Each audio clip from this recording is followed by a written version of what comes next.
अध्यक्ष मण्डलका अध्यक्षज्यू,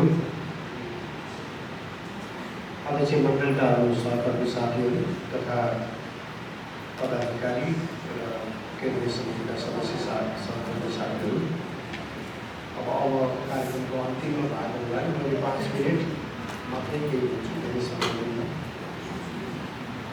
हामीले 3 वर्ष अगाडि अथवा अझै 4 वर्ष अगाडि यो प्रकारको सङ्गठनको आवश्यकता महसुस गरेका थियौँ। कस्तो? राष्ट्रको पक्षमा आवाज उठाउने तर राजनीतिक पार्टी चाहिँ होइन है, स्वतन्त्र नागरिकहरू सबै सामेल भएर देशको पक्षमा बोल्ने नागरिकको अर्थात् जनताको सबभन्दा बलियो सङ्गठन बनाउने भएर सुरु भएको हो नि। अहिले स्वतन्त्र उम्मेदवारहरू ठाउँ ठाउँमा 3 वर्षपछि जित्न लाग्यो।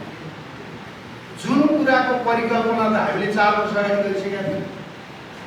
हामीले विभिन्न ठाउँमा विभिन्न समुदायमा राजनीतिक दलहरूमा सामेलै नभएका मान्छेहरूलाई समेत सामेल गरेर राष्ट्रको पक्षमा चाहिँ जागृत बनाउने, क्रियाशील बनाउने भन्ने जुन अठोट गरेका थियौँ, 3 वर्षभित्रै त्यसको रिजल्टहरू आउन थाल्यो। कसरी आउन थाल्यो भनेपछि यसरी आउन थाल्यो, दलभन्दा बाहिरबाट स्वतन्त्र पनि मान्छेहरू चुनाव जित्न थाल्यो।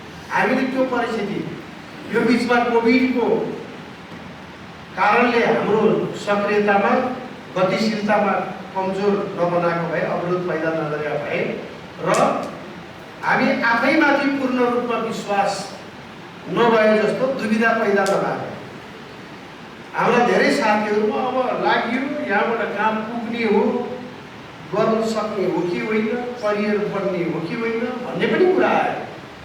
यसबाट लाग्यो समय र पैसा मात्रै खर्च हुने हो कि भन्ने त्यस्तो पनि लाग्न थाल्यो। वास्तवमा जबसम्म अठोट एउटा हुँदैन, म यो गर्छु, मैले मेरो राष्ट्रको लागि मेरो कर्तव्य पुरा गर्छु, म एक्लै पनि दौडिन्छु मेरो देशको लागि, धेरै मान्छे एक्लै पनि दौडिरहेको छ भनेर यदि अठोट गरियो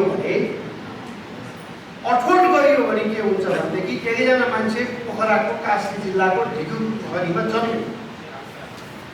मैले होच्याएको होइन, आमाले घाँसको भारी बोकेर आउनुभयो अनि भैँसीको अगाडि लगेर घाँसको भारी ठ्याक्क चाहिँ बिसाउँदाखेरि त्यो प्रेसरले गर्दा उहाँ चाहिँ गर्भवती हुनुहुँदो रहेछ, बच्चा फुत्तै निस्क्यो।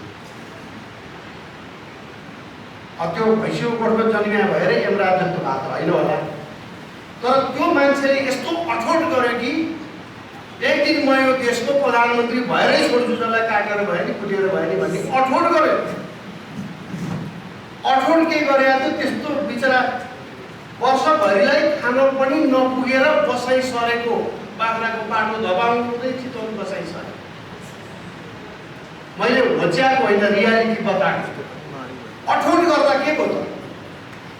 यहाँ कहीँ राणा शाहजी, हामी चाहिँ शाह खानदान, राणा खानदान, हामी चाहिँ शासकै भएर जन्मिया भन्ने खाले मान्छे त अहिले शासित भइसक्यो। तर एउटा गरिब किसानको घरमा जन्मेको मान्छेले भलै राम्रो गर्न सकेन, त्यो अर्को कुरा हो। तर एउटा अठोट गर्न सकियो भने उपलब्धि हासिल हुन्छ। सगरमाथा चढ्नको लागि सबभन्दा पहिला चाहिँ के हुनुपर्छ भन्यो भने कसैले झोला चाहिन्छ भन्ला, कसैले बुट चाहिन्छ भन्ला, कसैले ज्याकेट चाहिन्छ भन्ला, तर सबभन्दा पहिला चाहिँ अठोट चाहिन्छ। म यो सगरमाथा चढ्न सक्छु, चढ्छु भन्ने अठोट भएपछि जुत्ता पनि प्राप्त हुन्छ, ज्याकेट पनि आउँछ, उकालो पनि हिँड्न सक्छ, सबै कुराको। त्यसो भएर म सबै सहकर्मी साथीहरूलाई के छ भने यो देश मैले बचाउने हो, हामीले छोड्नुहोस्, यो देश मैले बचाउने हो, मैले बचाएँ भने यो देश बच्छ भन्ने अठोट छ नि सबै साथीहरूले। र हामीले जो साथीहरू यहाँबाट अब यो सामाजिक अभियानमा, यो जागरणको अभियानमा लागेपछि कोही साथीहरू अब म चाहिँ राजनीतिक पार्टीमै लाग्छु भन्ने हो भने पनि राष्ट्रियताकै भावना बोकेको राजनीतिक दल पनि हाम्रै सामुन्ने छ, हामीले देखाइदिन्छौँ यो दलले चाहिँ साँच्चै इमान्दारीका साथ राष्ट्रको लागि गर्न सक्छ। अन्त जानुपर्ने ठाउँ त छैन। त्यसैले सबै साथीहरूलाई म पहिलो कुरा के भन्छु भने मैले मेरो देश बचाउनुपर्छ भन्ने ठान्नु पर्यो। दोस्रो कुरा, कहिलेकाहीँ हावा चल्छ पृथ्वीमा, र तपाईँमध्ये हामी सबैले बाँदर देखेका छौँ नि, बाँदरसँगको साक्षात्कार हामी सबैलाई थाहा छ। बाँदरले कहिलेकाहीँ रुख चढेपछि रुख यसरी हल्लाउँछ कि ल ढाल्यो ढाल्यो ढाल्यो, बाँदरले रुख ढाल्यो भन्ने बनाउँछ। तर आजको मितिसम्म बाँदरले एउटा रुख ढालेको छ। तर हामीलाई कस्तो लाग्छ भनेदेखि लो यो बाँदरले चाहिँ ढाल्छ भन्ने जस्तो लाग्छ, अनि हामी प्रभावित हुन्छौँ। यही बाँदर पो ठिक हो क्या जस्तो लाग्छ हामीलाई। होइन, रुख ढाल्नु पञ्चमै भए मान्छे चाहिन्छ। रुख ढाल्नको लागि त्यो आत्मविश्वास भएको मानिस चाहिन्छ, टिम चाहिन्छ, त्यो कौशल चाहिन्छ, त्यो रणनीति चाहिन्छ, त्यो कला चाहिन्छ, त्यो विचार चाहिन्छ, धेरै कुरा चाहिन्छ। त्यसैले बेला बखतमा बाँदरहरू आउँछन्, कहिले गेबाट नाम उठाउँदै आउँछन्, कहिले रबाट नाम उठाउँदै आउँछन्, कहिले राबाट नाम उठाउँदै आउँछन्, आइरहन्छन्। तर हामी त्यस्ता बेला बखतमा आउने आँधीबेहरी, बेला बखतमा रुख हल्लाउने बाँदरहरूको प्रभावमा पर्दैन। किनभने हामीले एक चरण भोगिसक्यौँ। आफूलाई प्रधानमन्त्री बनाउनको लागि राजनीतिमा आउने मान्छेहरूको राजनीति पनि हेरिसक्यौँ। 10 वर्ष हिंसात्मक युद्ध हेरौँ, केको लागि भए रहेछ? प्रधानमन्त्री बन्नको लागि। त्यस्तो जाबो प्रधानमन्त्री नगेन्द्र प्रसाद रिजाल पनि भएको थियो, केही पनि नगरिकन। जाबो प्रधानमन्त्रीले बन्नको लागि यति धेरै मान्छे काट्नु जरुरी थिएन। देशलाई यसरी 50औं वर्ष पछाडि धकेल्न जरुरी थिएन।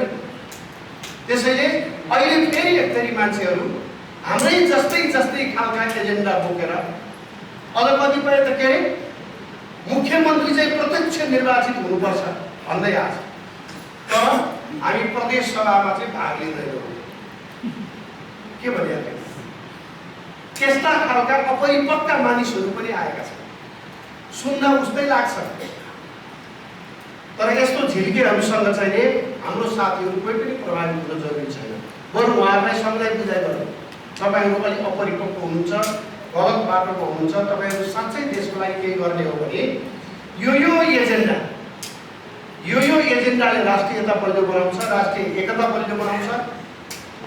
यसरी यो बाटो हिँड्यो भने मात्रै हामी सफल हुन्छौँ। यो बेकारको जोस देखाएर उफ्रीपार्टी गरेर मात्रै देशलाई परिवर्तन गर्न सकिँदैन। अहिले शक्ति हेऱ्यो भने के छ हेर्नुहोस् न, उनीहरूको 10 लाख सदस्य काङ्ग्रेस गरे, 10 लाख सदस्य एमाले गरे, 6 लाख सदस्य माओवादी गरे, अरू विभिन्न लाख सदस्य विभिन्न आकार प्रकारका पार्टी गरे। गर्दाखेरि झन्डै 40 लाख मानिसहरू पार्टीको कार्यकर्ता मात्रै छ यो देशमा। 40 लाख मानिस, अनि तिनको हातमा राज्य सत्ता छ, अनि तिनलाई विदेशी समर्थन पनि छ। सही कुरा त यो हो नि। अनि उनीहरूलाई पछार्ने कुरा सजिलो छ त? उफ्रेर पछार्न सकिन्छ त? भिडभाड जम्मा गरेर मात्रै पछार्न सकिन्छ? भिड त एकजना केपी ओली प्रधानमन्त्री हुनुहुन्थ्यो 2 वर्ष अगाडिसम्म, उहाँको एउटा सरकार ढाल्नु भएर प्रचण्डहरूले, शेरबहादुरजीहरूले 50,000 60,000 को जुलुस ल्याए काठमाडौँमा। त्यत्रो भिड त धेरै वर्षपछि हामीले देखेका थियौँ। तर त्यो भिडले एउटा केपी ओलीको सरकार पनि ढाल्न सकेन।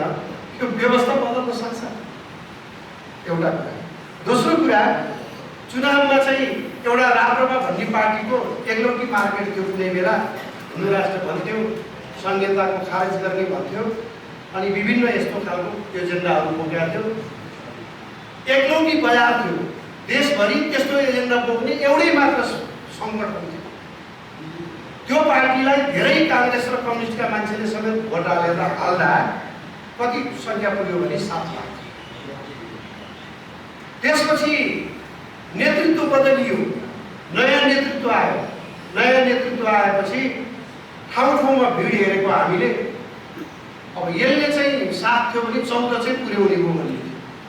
भरे त चुनाव भएको 3 लाखको भोट ल्याएको भनेपछि चुनावी पद्धतिबाट, चुनावी प्रक्रियाबाट गएर परिवर्तन गर्ने, राजनीतिक परिवर्तन गर्ने भन्ने कुरा त्यो त्यति सजिलो छैन। सम्भव छ, हामीले 200-300 वर्ष प्रयास गर्दाखेरि ठ्याक्कै हुँदैन 2 बहुमतै आउँदैन भन्ने पनि होइन। तर यो संविधान जस्ताको तस्तै बस्यो भनेदेखि देश चाहिँ जस्ता तस्तै बन्दैन क्या, बस्दैन। हामीसँग त्यत्रो लामो समय नै छैन त्यसको अन्तर्पाटोहरूको बारेमा हामी कुनै दिन चर्चा गरौँला। तर हामी के सम्झौँ भने नेपालमा अहिले विभिन्न कालखण्डमा विभिन्न शक्तिहरू निस्केका छन्। कतिपय साँच्चै इमान्दार मानिसहरू पनि निस्केका छन्, समूह पनि निस्केका छन्। तर तिनीहरूले सूचना नपुगेर, ज्ञान नपुगेर, अनुभव नपुगेर कतिपय कारणले चाहिँ उहाँहरूलाई चाहिँ अलमल देखिन्छ। हामी त्यो साथीहरूलाई, अलमलमा भएको साथीहरूलाई जोड्ने, पोलिटिकल पार्टीमा जोड्ने भए पार्टीको सिफारिस गरिदिने होइन, अभियानमै जोड्ने हो भनेदेखि, सामाजिक संस्थामै जोड्ने हो भनेदेखि आफैसँग तान्ने। र एउटा कुरो म साथीहरूलाई आग्रह गर्छु, 3 वर्ष अगाडि हामी जति थियौँ आज पनि केही अनुहारहरू हेराफेरी मात्रै भएको, सङ्ख्यात्मक वृद्धि हाम्रो खासै भएको छैन। अब यो नयाँ टिम तपाईँहरूको जो बनेको छ, यो नयाँ नेतृत्वले देशमा सङ्गठन विस्तार निर्माणलाई मुख्य ध्यान दिनुपर्छ। हरेक च्याप्टरहरू बनाउने कुरा छ कार्य विधानमा, हरेक नगरको, हरेक गाउँको पनि च्याप्टरहरू बनाउने, सङ्गठन विस्तार गर्ने र व्यापक रूपमा तपाईँहरूले गर्ने भनेको एउटा मैले देखेको चाहिँ यो क्याम्पेनले प्रशिक्षण दिने हो। प्रशिक्षण कार्यक्रम, जागरण कार्यक्रमहरू ल्याउने हो। अब सङ्गठनले आफ्नो विधानअनुसार विभिन्न आफ्नो मागको लागि पनि केही गर्छ, सङ्गठनको गतिविधि चलाउन पनि विभिन्न गतिविधि सञ्चालन गर्छ। तर त्यो बाहेक जुन मोटो छ, त्यो मोटो के हो भनेपछि मेरो प्रण, मेरो राष्ट्र र मेरो धर्म। त्यसको लागि यो अभियान चलाउनको लागि चाहिँ तपाईँ हामीले प्रशिक्षण कार्यक्रमलाई व्यापक रूपमा चाहिँ अगाडि बढाउनु पर्छ। ठाउँमा 10 जना, 20 जना, 50 जना भए पनि विभिन्न विषयका ज्ञाताहरूलाई जाने प्रशिक्षण दिने।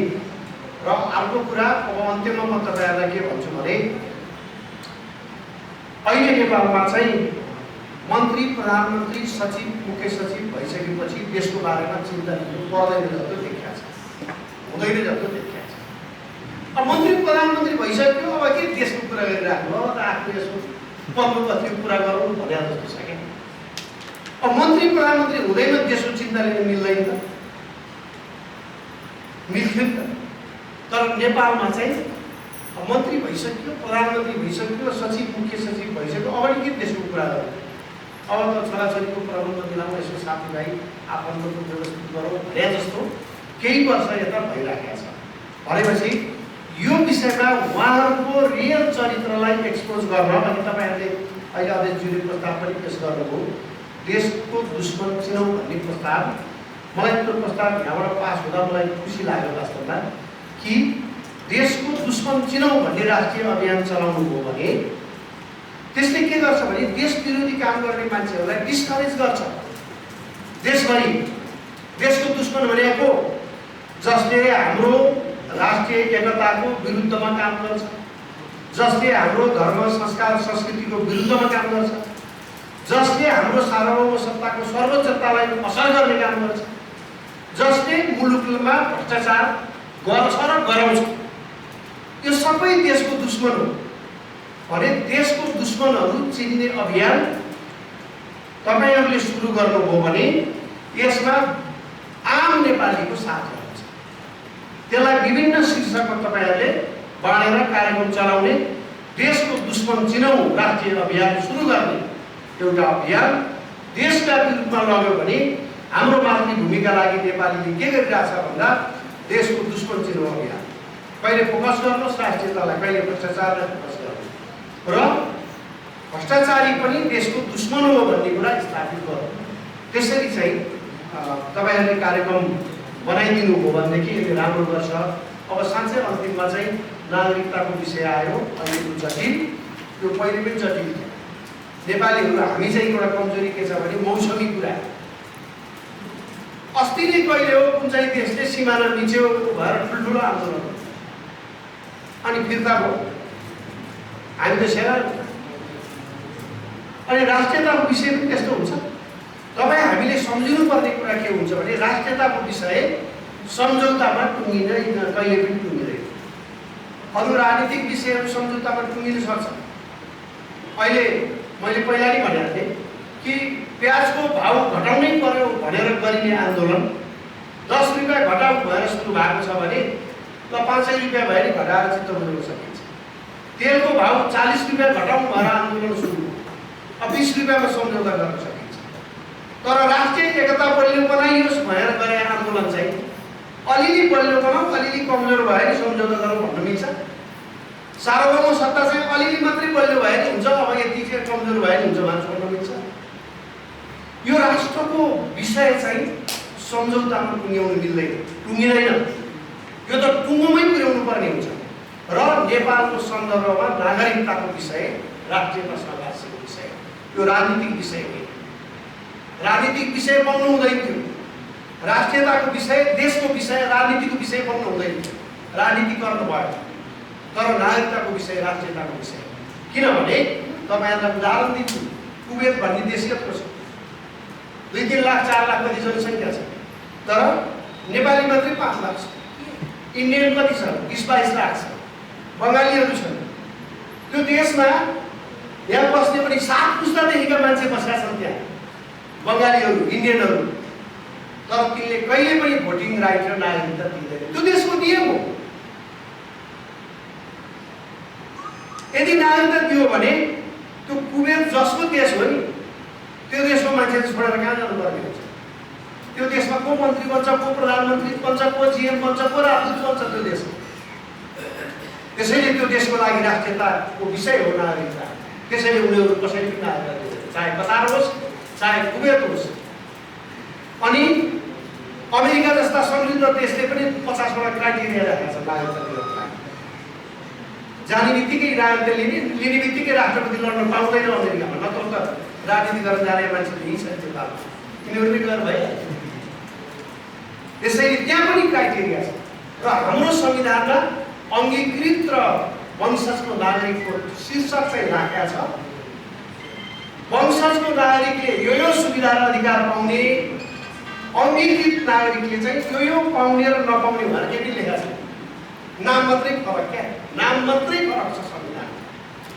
वंशजले नि एउटै कुरा, त्यो अर्को के अरे अङ्गीकृतले पनि एउटै कुरा।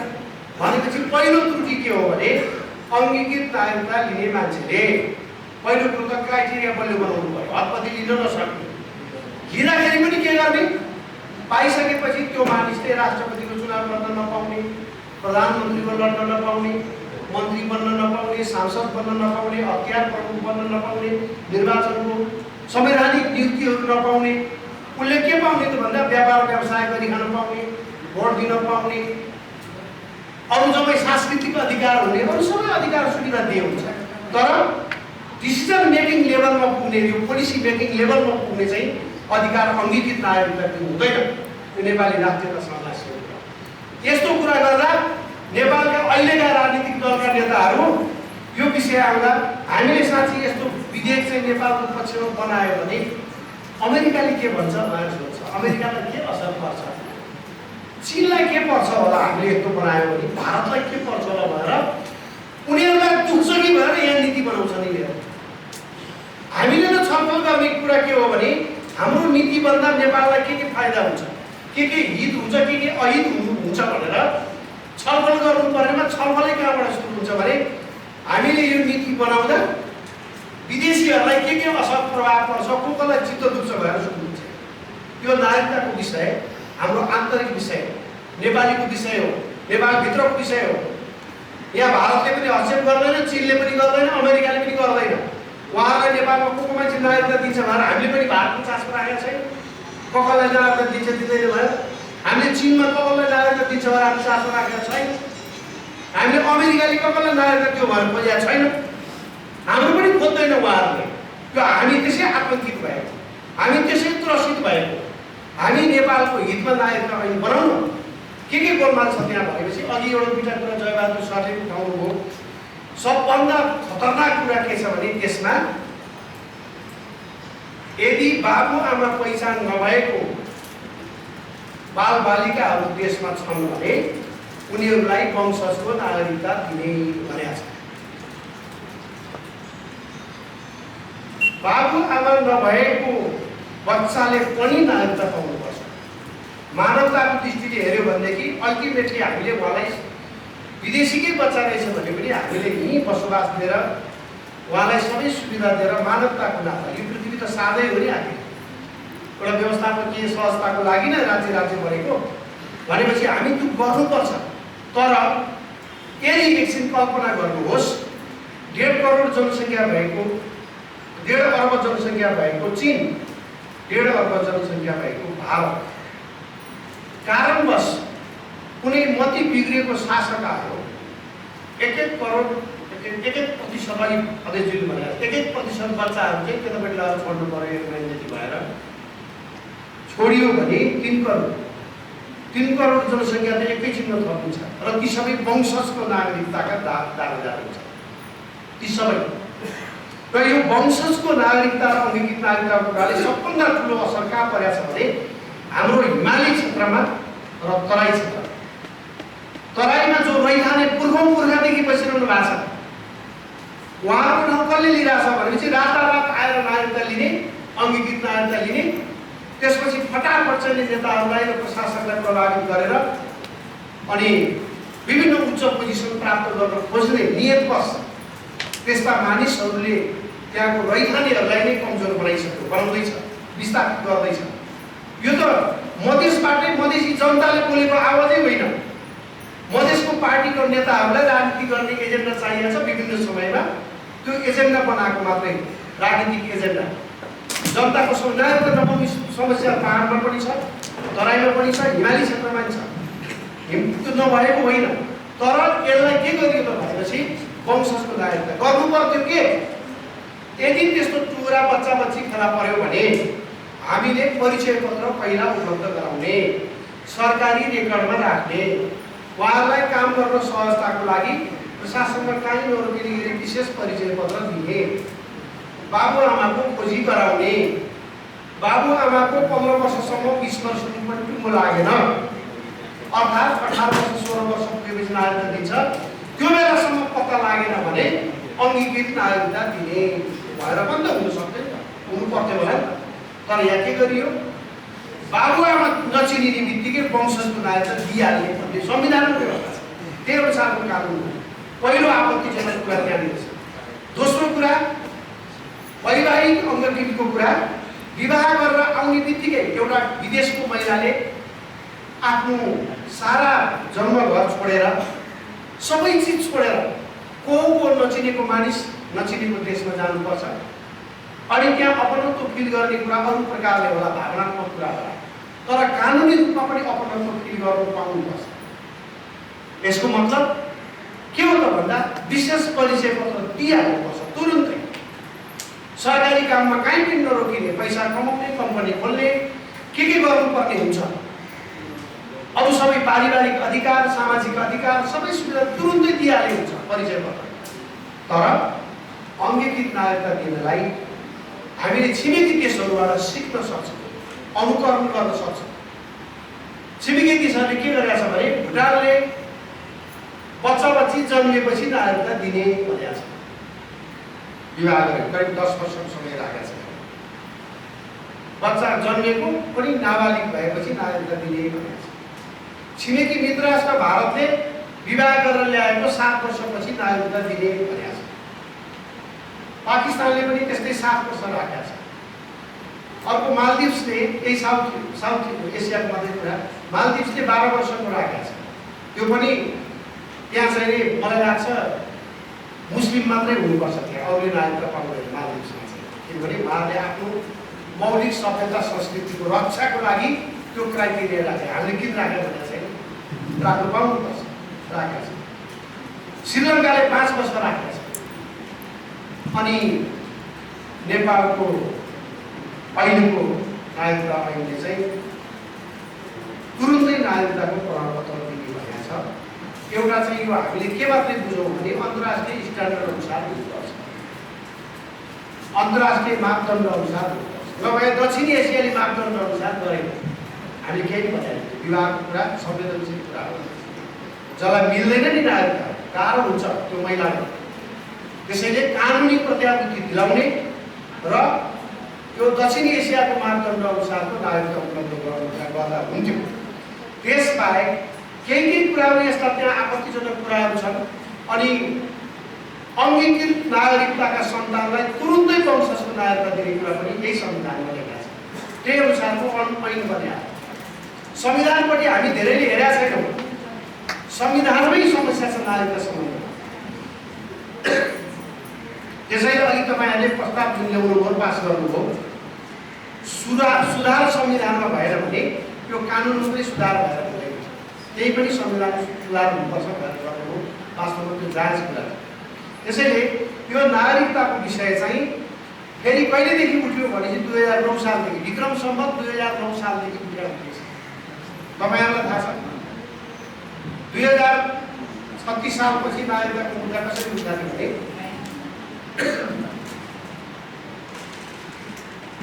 36 सालको जनमत सङ्ग्रहमा भोट दिने जति सबैलाई नागरिकता दिनुपर्छ। एकजना सूर्यबहादुर थापा हुनुहुन्थ्यो प्रधानमन्त्री, उहाँले चाहिँ नि पञ्चायतलाई जिताउनु पर्छ भनेर विभिन्न ठाउँबाट मान्छे झिकाएर भोटर बनाउनु, विभिन्न ठाउँबाट। अनि त्यसपछि पञ्चायतलाई जितेको घोषणा पनि भयो, जित्या पनि होला, तर जित्दाखेरि त्यो पनि एउटा तरिका अपनाइयो।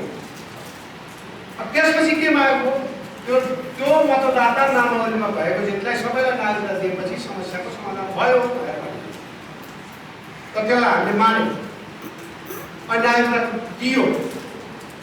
46 सालपछि फेरि नागरिकताको इस्यु उठ्यो। 46 सालसम्म बसोबास गर्नेहरू सबैलाई नागरिकता दिने भनेर निर्णय नै भयो। अनि हामीले के ठान्यौँ, अब चाहिँ नागरिकताको इस्यु सक्यो, अब समाधान भयो भन्ने ठान्यौँ। त्यसपछि 63 सालमा पनि फेरि उठ्यो, परिवर्तन हो, सँगै उठ्यो। परिवर्तन हुने बित्तिकै सबभन्दा पहिला चाहिँ नागरिकताको समस्या छ, यसलाई चाहिँ यो चाहिँ टुङ्गै हाल्नु भनेर यो डिलर खोलेरै, पसलै खोलेर यहाँ पाइन्छ भन्नेसम्म राखेर नागरिकता चाहिँ थोकमा वितरण भयो। हामीले के सोच्यौँ, अब चाहिँ सक्यो है, नागरिकताको विषय अब सक्यो भन्ने ठान्यौँ हामी। अहिले हेर्दा त अहिले पनि यसै गरी उठिएको छ। राष्ट्रपतिजीले विधेयकलाई यो कुरा चाहिँ अस्पष्ट छ, यो कुरा स्पष्ट गरेर यसले केही असर गर्छ कि भनेर राष्ट्रपतिजीले विधेयकमा केही प्रश्न उठाएर पुनर्विचारको लागि कहाँ पठाउनुभयो, संसदमा। तर निर्णय कसले गर्यो, बाहिर हाइज्याकरहरूले। हाइज्याकर भनेको दलहरू रहेछ। राष्ट्रपतिले त्यहाँबाट देख्दैन दललाई। राष्ट्रपतिले के देख्छ भने संसदबाट विधेयक आयो अनि संसदलाई एकपटक यो कुरामा पुनर्विचार गर्नुपर्छ कि भनेर सिधा संसदमा पठाएको त बाटै नगरी मान्छेले हामीले यो तुरुन्तै फिर्ता गरिदिन्छौँ भन्यो। नभन्दै सांसदहरूले पनि ताली बजाएर तुरुन्तै फिर्ता हामी केही विचार गर्दैनौँ भनेर पठायो। यस्तो पनि हुन्छ, यो गैर संवैधानिक अभ्यास। संविधान अनुसार गर्ने भए त्यो उहाँहरूले अनौपचारिक रूपमा गर्ने भए लुकेर गर्नु पर्थ्यो। दलहरूलाई यस्तो बाहिर आउनु हुँदैन थियो, मान्छे नाङ्गै हिँडे जस्तै हो त्यो। संसदलाई विचार गर्न पठाएको कुरा पार्टीका नेताहरूले बाहिरै सडकमा बसेर विचार गरेर विचारै नगरिकन हामी त फिर्ता गरिदिन्छौँ, के सोच्या त्यो आइमाइमा भन्ने त्यो शैलीमा प्रस्तुत हुने। त्यसैले यो संविधानको विरोधी कुरा त्यस्तो काम चाहिँ भयो, विचारै नगरिकन। जब राष्ट्रपति भनेको त्यो कुर्सीमा को छ हामीले नहेरौँ, राष्ट्र प्रमुखको हैसियतमा जो पर्छ उसलाई हामीले मर्यादा दिने हो। ऊ राज्यको संरक्षक पनि हो, ऊ संविधानको संरक्षक हो। तर जब राष्ट्र र संविधान दुईटा मध्ये के बचाउने भन्ने कुरा आउँछ नि, के बचाउने तपाईँहरूलाई के लाग्छ? जब राष्ट्रको सार्वभौम सत्ता र संविधान दुईटा मध्ये एउटा बचाउनु पर्यो भने के बचाउने हो? त्यो दायित्व कसको? त्यो संवैधानिक दायित्व, त्यो राजनीतिक दायित्व, त्यो कानुनी दायित्व राष्ट्र प्रमुखको हुन्छ। हामीले एउटा अफोर्ड गर्यौँ, राष्ट्र प्रमुख खुट्टा नकमा देशको पक्षमा हराल्ने भन्न सक्नुपर्छ। यदि उनले गल्ती गरेको छ भने गल्ती आउँदैन, तर सही गरेको छ, ठिक गरेको छ भने उनलाई हामीले संविधानको साथै राष्ट्र पनि रक्षा गर्ने दायित्व हो, देशको अभिभावक हो। अब अहिले कुन ठाउँमा पुग्यो राजनीति अर्थात् यो मुद्दा भनेपछि अब फेरि राष्ट्रपति कहाँ पठाउने, राष्ट्रिय सभाबाट पनि पास गर्ने। अब राष्ट्रपतिले के गर्ने? जस्ताको तस्तै छाप लगाएर पठाइदिउँ, प्रमाणीकरण गरिदिउँ। आफूले यो विषयमा शङ्का छ पुनर्विचार गर्नु भने माथि आफूले चाहिँ पुनर्विचार गर्नु पर्दैन उहाँले। हिजो मैले कुन बेला भनिहालेँ, अहिले म विचार नगर्नु भन्छु भनेर अनुमोदन गर्न मिल्छ? यो त मिल्दैन, नैतिकताको कुरो भयो। जसले पुनर्विचार गरेन उहाँहरूलाई या त पुनः पुनर्विचार गर्न पठाउनु पर्छ, होइन भने अब एउटा चाहिँ संवैधानिक सङ्कटको अवस्था आउन सक्छ। यो संविधान सङ्कटमा परेर देश बर्बाद हुन्छ कि भन्ने मैले त्यस्तो गलत कुरा बोल्न खोजेको होइन। यो संविधान सङ्कटमा पर्दाखेरिमा देश बाँच्ने सम्भावना चाहिँ बढ्छ है। कुनै दिन हामी चर्चा पूर्वाग्रह राखेर भने होइन। तपाईँहरूले राम्रोसँग पढ्नु होला। अब एउटा अभियन्ता एउटा सङ्गठनको चाहिँ जिम्मेवार साथीहरू बन्नु भएको छ, देशलाई एजुकेट गर्नुपर्ने छ। पढ्नुहोस् सबै साथीहरूले संविधान, अक्षरशः पढ्नुहोस्। यो संविधानले तीनवटा कुरो दिँदैन। अहिले म फेरि भन्छु, तपाईँहरूले किन यसो भनिया रहेछ भनेर पनि ख्याल गरिदिनुहोस्। यो संविधानले शान्ति दिँदैन, जतातत त्यही 24 ठाउँमा परिवर्तन गर्यो भने चाहिँ दिन्छ। यो संविधानले शान्ति दिँदैन, यो संविधानले स्थिरता दिँदैन, यो संविधानले विकास र समृद्धि दिँदैन। यो तीनवटा कुरा दिँदैन, बाँकी केही दिन पनि बाँकी राख्दैन, बाँकी सबै हुन्छ। त्यसैले यो संविधानका केही त्रुटिपूर्ण प्रावधानहरूलाई परिवर्तन गर्नुपर्छ। किनभने हामी त के हो, हामी भेला भएकै राष्ट्रियताको लागि। राजनीति के फरक छ? त्यसो भए हामीले पनि राजनीतिज्ञ जस्तै कुरा गर्यो भन्ने कुरा कसैले प्रश्न गर्यो भने तपाईँहरू सबैले सिधा जवाब दिने, राजनीतिक दलले सत्ता प्राप्तिको उद्देश्य राखेर काम गर्छ। हाम्रो सत्ता प्राप्तिको उद्देश्य छैन। नम्बर 1, राजनीतिक दलले चुनावमा उम्मेदवार खडा गर्छ चुनाव चिन्ह लिएर। हाम्रो सङ्गठनले उम्मेदवार खडा गर्दैन। राजनीतिक दलले कसैको प्रचारमा हिँड्छ, हाम्रो सङ्गठन कसैको चुनाव प्रचारमा हिँड्दैन। हामीले उठाउने कुरा राष्ट्रको लागि उठाएको, राजनीतिक उद्देश्यले उठाएको होइन। यो राजनीतिक सङ्गठनै होइन भनेर भन्ने हो, हुनु पनि त्यही हो। अब कुरा त यही त उठ्छ समाजमा, यही समाजको समस्याको कुरा उठ्छ, यही राष्ट्रकै उठ्छ। अब उठाउने मान्छेले एक थरीले उठायो भन्दैन, त्यो कुरा हामीले बोल्दैनौँ। अब यहाँ सबभन्दा बढी देश विरोधी नेता भनेर कोही ठान्नु ए भन्ने नेता सबभन्दा देश विरोधी रहेछ। त्यसले बोल्दो रहेछ चाहिँ मानव तामाङ भाषा, त्यसले तामाङ भाषा बोल्यो भएर हामीले अब तामाङ भाषै खारेज गर्ने त। त्यसले केटीआरको जिम्मा हामीले नटेको त। अनि त्यसले बोलेकै जस्ता चाहिँ शब्द बडो विन्यास मिलाएर बोल्नु पर्दैन, बोल्छौँ। तर उस्तै देखिए तापनि एउटा मान्छे डाँडु हो, एउटा मान्छे सच्चा हो, फरक हुन्छ। त्यस कारणले उनीहरूले बोल्ने कुरा राजनीतिक कर्मीहरूले, राजनीतिजीवीहरू, हामीले अझ राजनीतिजीवी भनेको राजनीति कर्ममा लाग्नेलाई राजनीतिकर्मी, राजनीति गरेर जीविका चलाउनेहरूलाई राजनीतिजीवी। त्यस कारणले अहिलेको राजनीति पेसा बनेको हुनाले राजनीतिजीवीहरूले भएको त्रुटिलाई पनि सच्याउँदै यो तपाईँहरूले जनताको सङ्गठन बनाउने, जो आफै राजनीतिमा सक्रिय सहभागिता हुँदैन, जो राष्ट्रिय एकताको, राष्ट्रको, जनताको समस्यालाई समाधान गर्न निरन्तर लाग्नुपर्छ। तर राजनीतिक उद्देश्यले यसले केही पनि गर्दैन, यसले केवल देश सुधारको उद्देश्यले मात्रै गर्छ। त्यस्तो एउटा बलियो सङ्गठनको प्रारम्भ होस् भन्ने चाहन्छु। यति भनेर मैले अलि धेरै समय लिएको भए क्षमा माग्दै। सुन्नु सर, मलाई यो बोल्ने कार्यक्रम थिएन, पहिला मलाई थाहा थिएन, अचानक दिनुभयो। त्यसको लागि उहाँलाई विशेष धन्यवाद दिँदै यहाँहरूसँग बिदा हुन्छु। धन्यवाद। जय राष्ट्र।